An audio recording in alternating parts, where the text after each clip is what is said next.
the first time I'm producing a very small fair. There's only about 40 galleries.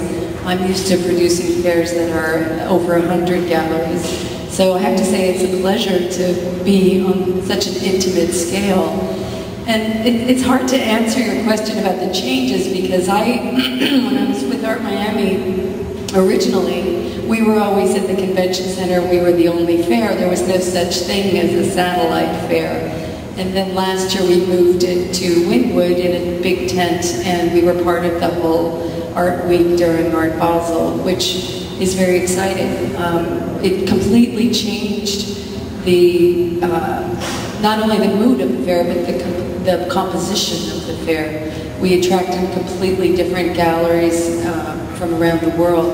And now things are at an interesting turning point for all the fairs, I think, because of the economy. And I think that's going to be a big question mark for a lot of people.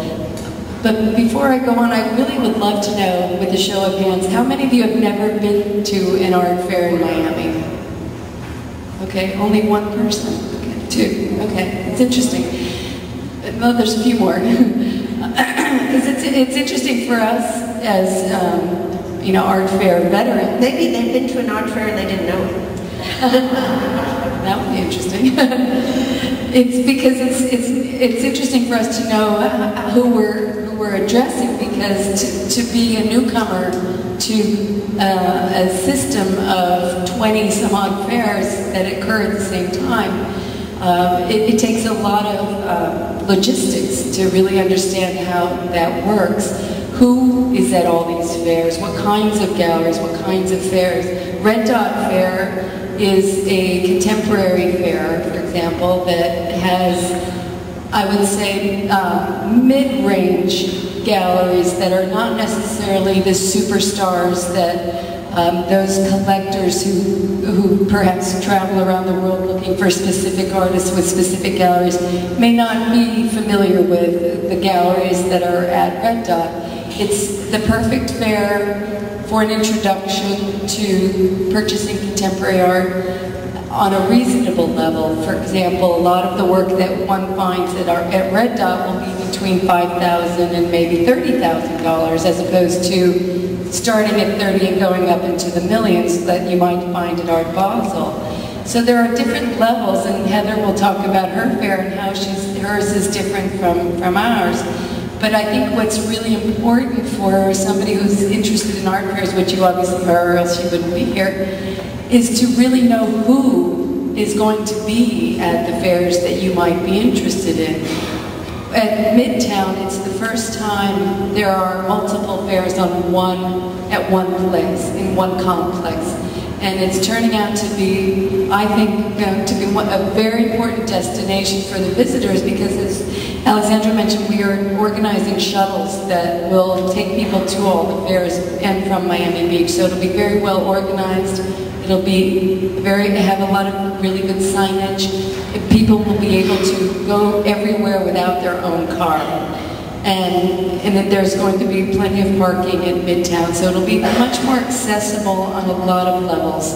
You'll find several fairs at Midtown, some which are super contemporary, young, cutting-edge fairs, like Scope Fair, for example, who's not here today, but should have been. And then you'll find Art Miami, which is a bigger fair, more established, combination modern and contemporary art. A lot of photography as well. You'll find Photo Miami, which has all photography.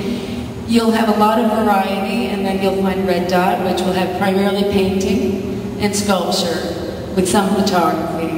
And I think not just for people who are from Miami, but for people who are coming from outside, they will really get a great sense of the evolution of what has happened during all of the growth of the satellite fairs around Art Basel. There really is something for every single person who is interested in art. There are galleries that are around Wynwood and the Design District that are showing different kinds of work that you might not find at an art fair.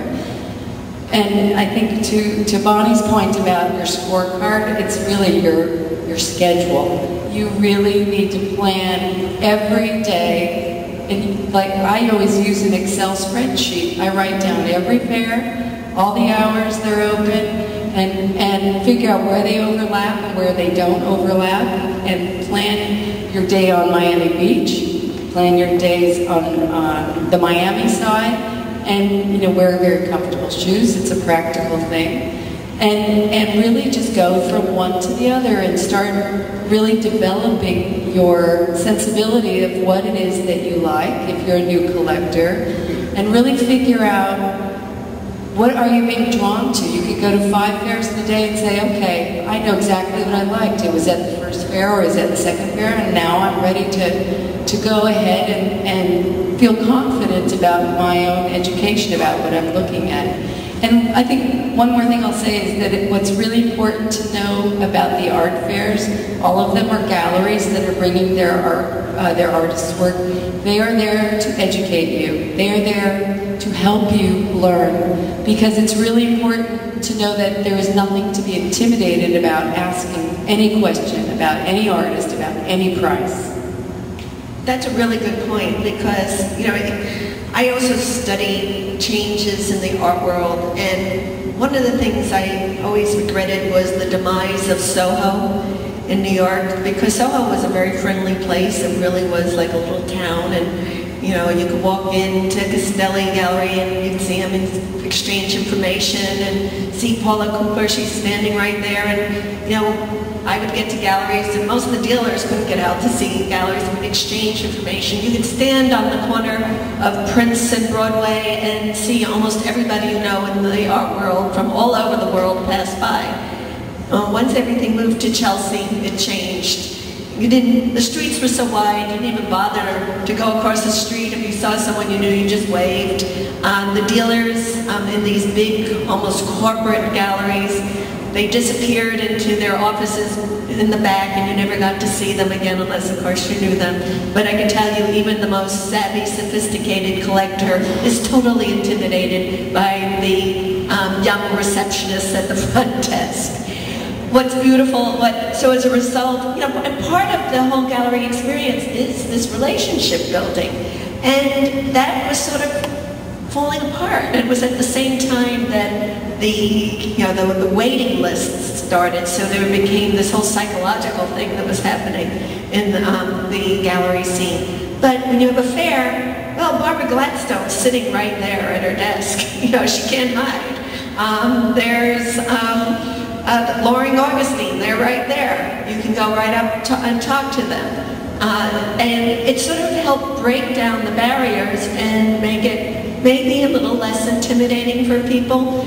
And so it sort of returned that kind of social aspect to art making. And I think that that's a really, to the art gallery scene, I think that's an important thing to bear in mind. I know we all wanted it to change, but maybe not so much change in the art world right now.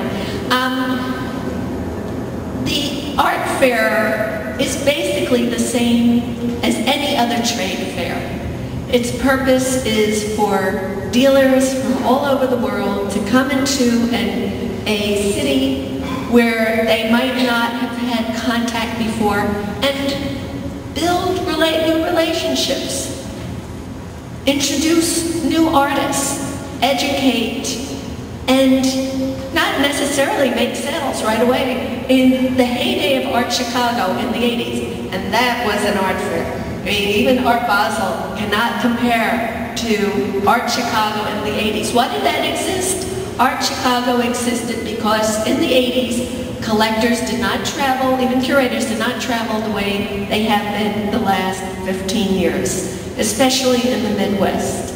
So the dealers wanted to develop new relationships, new markets. So there was this great fair, and that was the place that relationships were built. They didn't expect sales right away, but that's how we all got to know who were the German galleries, who were the galleries in England, who were the galleries in LA. Now with Art Basel, it seemed to coincide with the frenzy of the art world and of the art market, and we've come to expect a certain thing. But bear in mind, and I'm